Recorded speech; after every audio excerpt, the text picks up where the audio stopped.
En cette date du 16 juin de chaque année, l'Afrique entière célèbre la Journée internationale de l'enfant africain en mémoire des massacres perpétrés à l'endroit des enfants noirs, élèves de Soweto, dans la grande banlieue au sud de Johannesburg. Depuis le 16 juin 1994, cette journée a été consacrée, celle de l'enfant africain, à l'initiative de l'Organisation de l'Unité africaine, aujourd'hui Union africaine. Elle est célébrée en cette année 2020 sous le thème « Accès à un système de justice adapté aux enfants en Afrique ». La province du Nord Kivu, depuis plusieurs années, est en train de vivre des moments de sanglante répression par la barbarie humaine, sans le moindre choc de la conscience universelle. Devant cette interminable situation qui continue à arracher à nos familles, nos dignes filles et fils, sur qui repose l'avenir de notre pays, nous ne cesserons jamais de réveiller les consciences des uns et des autres, chacun selon la responsabilité qui lui revient, à considérer que ce que vit la province du Nord Kivu dépasse l'imaginaire.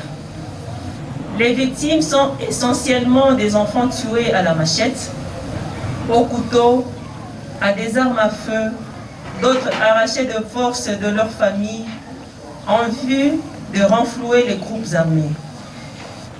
Aucun doute de parler des crimes contre l'humanité attribués aux terroristes et sanguinaires dans les territoires de Beni, Lubero, Masisi et Rutshuru.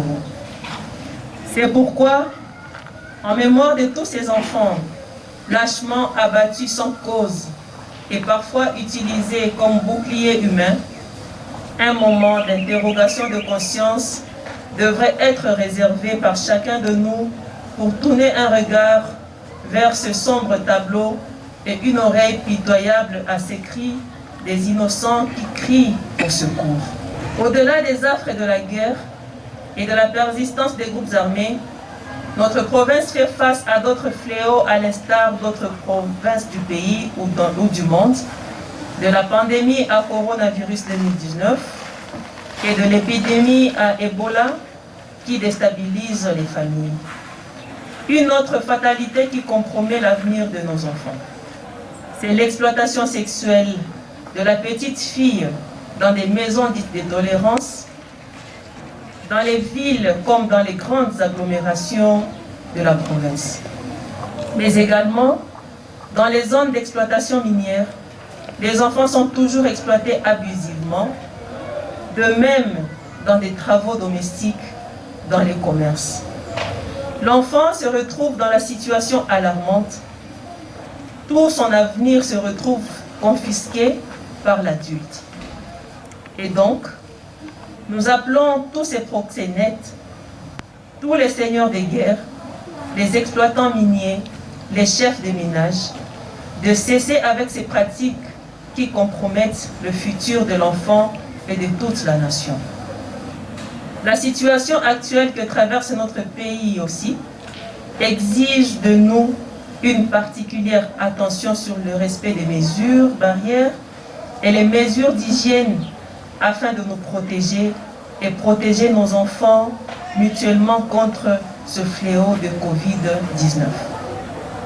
À tous les auteurs du malaise des enfants du Nord Kivu, de prendre conscience et de considérer que les actes commis à l'endroit de toutes ces populations, créatures sacrées, ne resteront pas impunis conformément au thème de l'année. Je répète, accès à un système de justice adapté aux enfants en Afrique. C'est pour cette raison que je nous rappelle tous, chacun dans le secteur d'activité cadrant avec les enfants, de multiplier tant soit peu les efforts afin d'accorder une attention particulière à cette catégorie d'individus constituant le futur de notre cher continent, de notre cher pays, la RDC, et de notre chère province du Nord Kivu. Pour clore mon mot, je rappelle que le ministère des Affaires sociales, en collaboration avec son service technique qui est la Division provinciale des Affaires sociales, met en garde toutes ces personnes qui favorisent les enfants à rester sur la rue, tout en leur offrant des petits cadeaux, de la nourriture et d'autres biens. Cela fait que les enfants, certains enfants, ne veulent pas quitter la rue. Nous promettons des descentes sur terrain dans les jours à venir. Celui qui sera attrapé sera sanctionné. Car parmi les droits des enfants, il y a aussi le droit de vivre heureux dans la famille. Je le dis et je vous remercie.